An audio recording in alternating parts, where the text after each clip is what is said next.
save a GM, play a GM-less game. It's nice to sometimes take a break.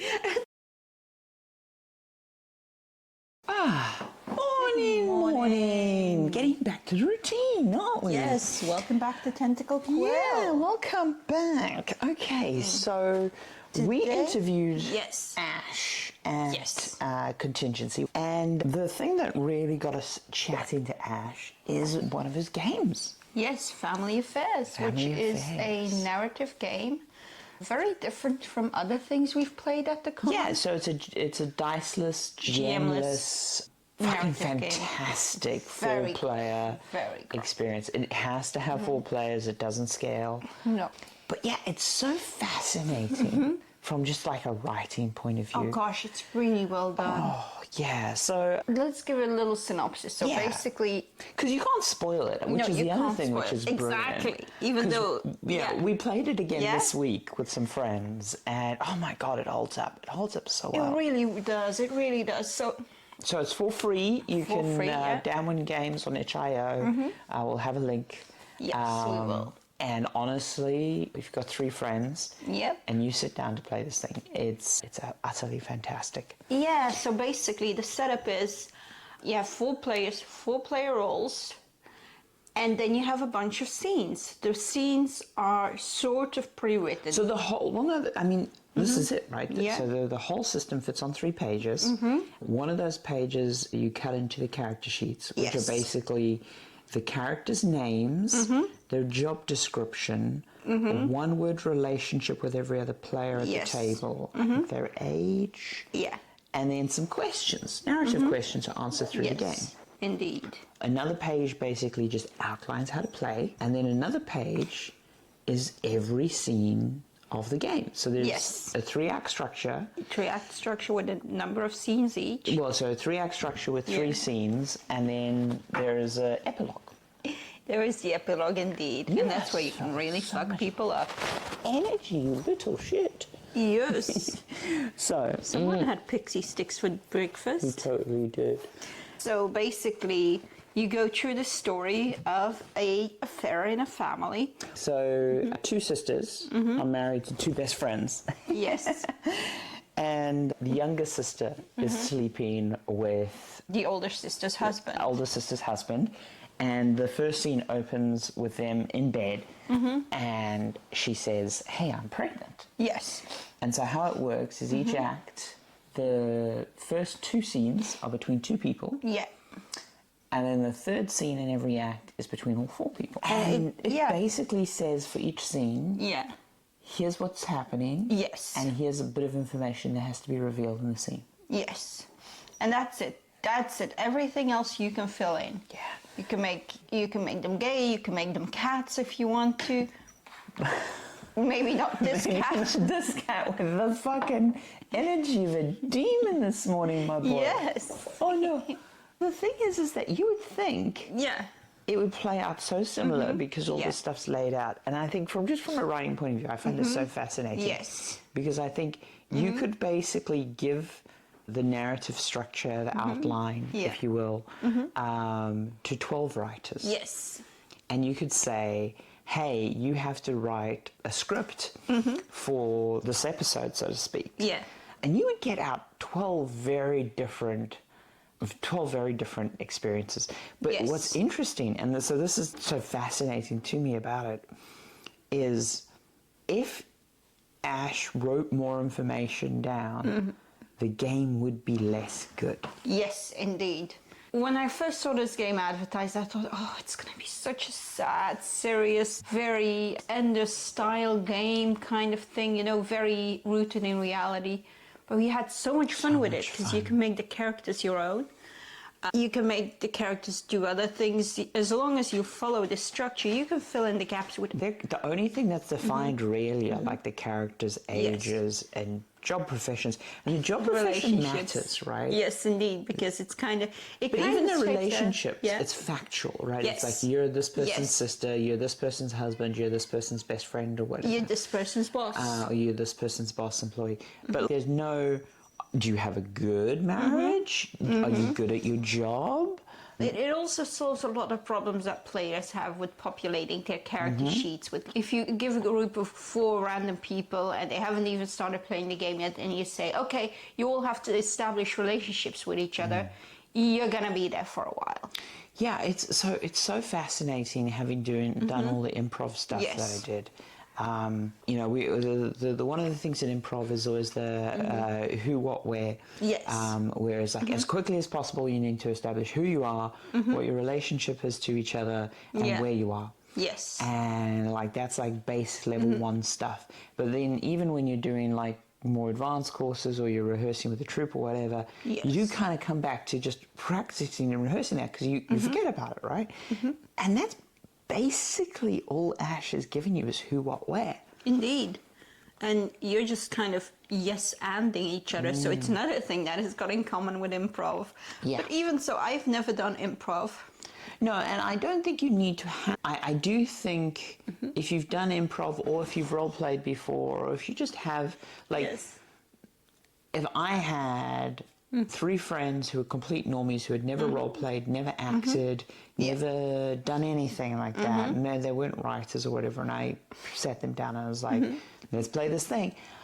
I would be fascinated to see how that plays. It always depends, like, what kind of people are you playing with? What will the other people in the party let you get away with, so to speak? Because I get away with some real gremlin moves when I'm in company that I trust. Yeah, well, this is the other thing, is like playing this game, for instance, with some friends in your home versus playing this game in a public space versus... I mean, oh man. Yeah. Because so we've played it twice now. The first time I played Louise. The second time I played Dan. Yeah. The first time you played Dan. I played Dan, and the second time I played James. who is kind of the adulterer. So there is always this kind of like willingness to make him a little bit of a bad guy, and I made him a bad guy. But you don't have to. That's your perception of it, right? Because there are... You bring your own preconceptions and values into the role. It could be that the true love is between like Dan and Louise. Yeah, exactly. And like it's so fascinating because like literally, as I say, up front you see every scene that's going to play out, and you go with it. Yeah, you really do, and it's just so fun because of that. Only like a few rules. I mean, don't make other players uncomfortable, and do not mention this specific... Well, so yeah, basically there's some basic good etiquette of like you want to try and help the scene along and stuff. Yeah. But the only real like hardcore rule that isn't a safety tool, because most of the stuff is just safety tools. Exactly. The only thing that isn't a safety tool is don't mention the baby. Because that's such a like big thing that's driving the plot forward. Yes, indeed. So that could really derail the later plot and get you into trouble. But besides that, you could just do whatever. Make James an alien, which I might do next time. Oh my God! Yes, you could. But the thing is, okay, here's the thing, right? I think if you're writing a book or if you're doing any kind of narrative work, and you laid out effectively the framework that Ash has written for the players. Obviously, it wouldn't be as refined because Ash went through multiple iterations. Of course, and you really worked this one through. Yeah, I think that, like, you know, if you lay out... Because it's interesting. I think that I'm much more of a structural writer than you are because you generally write through. Yes, I definitely do. Whereas I tend to write scenes out of order. I tend to everything. But the thing is that, like... Unless I am getting writing assistance, the stuff that I'm structuring out is like world building, nerdy shit. It comes from my like whole GM kind of thing. Whereas if you're, say, a writing student and you're just sticking to like the hero's journey, for example. Yeah. You know, and you're like, okay, I've got to hit these beats, blah, blah, blah, blah. Or you're like, oh, I've got this script brief.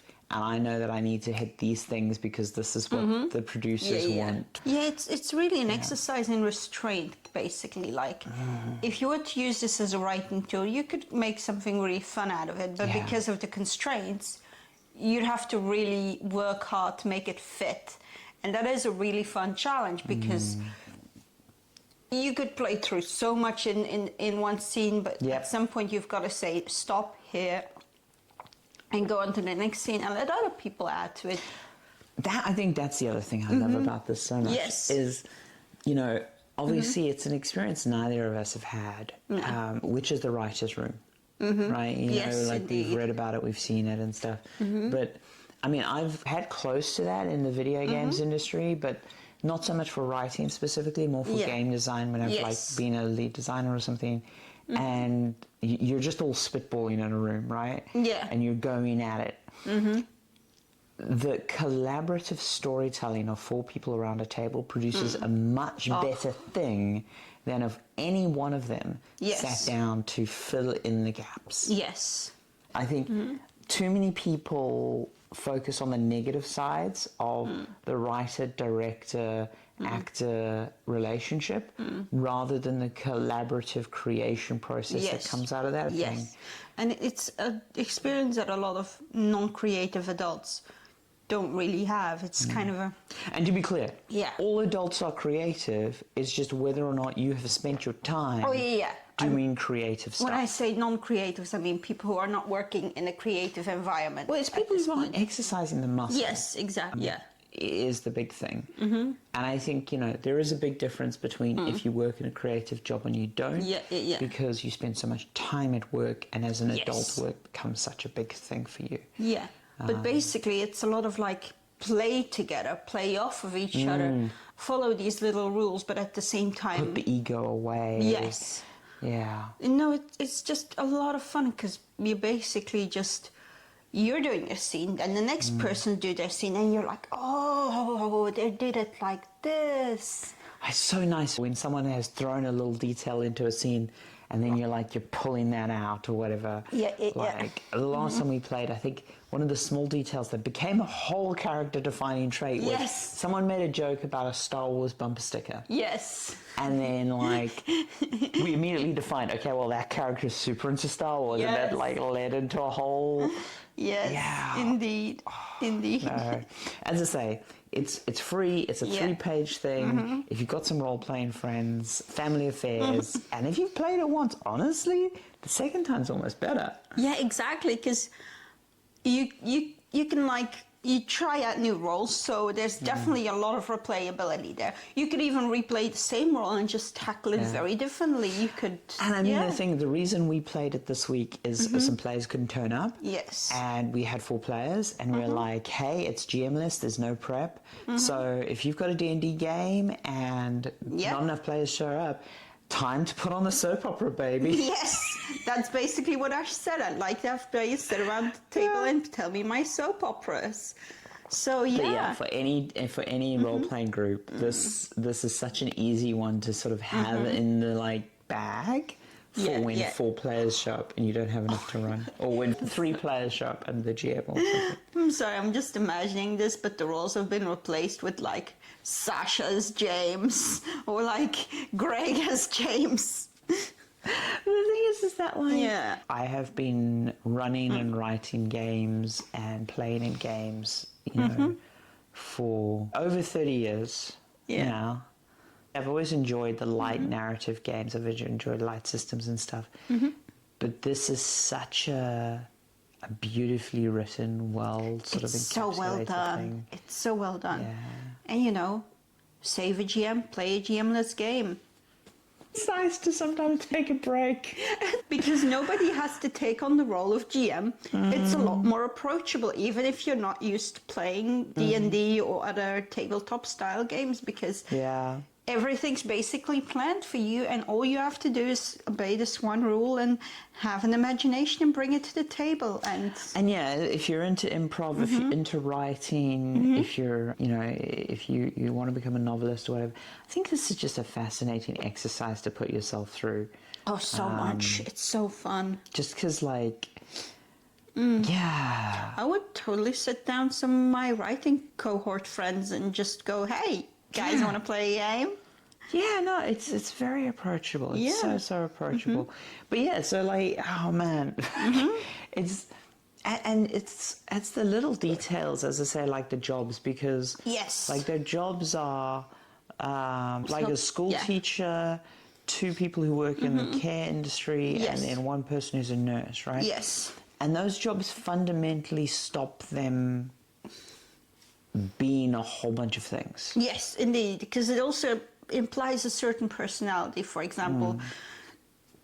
Even if you're a shit nurse, you have spent your days taking care of people. It's a nice balance between you don't have to define everything about this character, but you have enough outside of that you can still play around with it. For example, well, because it's like one of the first things you ask someone when you meet them, usually as an adult. What do you do? Do you know, my favorite way to ask that question is like, what keeps you busy? Yeah. Because I always hate like when people go like, what's your job or whatever, because that can sometimes in the modern day be a tricky question for people. It really can be. You know, it's just because like, it's like, oh, well, you know, I'm working as a waiter or whatever, but what they're actually doing is they're writing, or they're like getting improv troupe together, or they're like, you know, working on their indie game or whatever. Especially in modern society, busy, jobs don't really define you as much. So obviously, some of the answer could be, I'm a mum. You know, that's I think true. it's just capitalism. Okay, we have to calm our demons down. We do, because they have located the catnip, we think. But yeah, Ash's game. Yes, very great. So good. Family Affair. We'll put the link. And yeah, as a writing exercise. Oh, so good. So good. So good. Yeah. Yeah, secretly make them all aliens. No, now I'm really tempted to get my cord together and try and play this. You should. Do we guys need to bring an exorcist?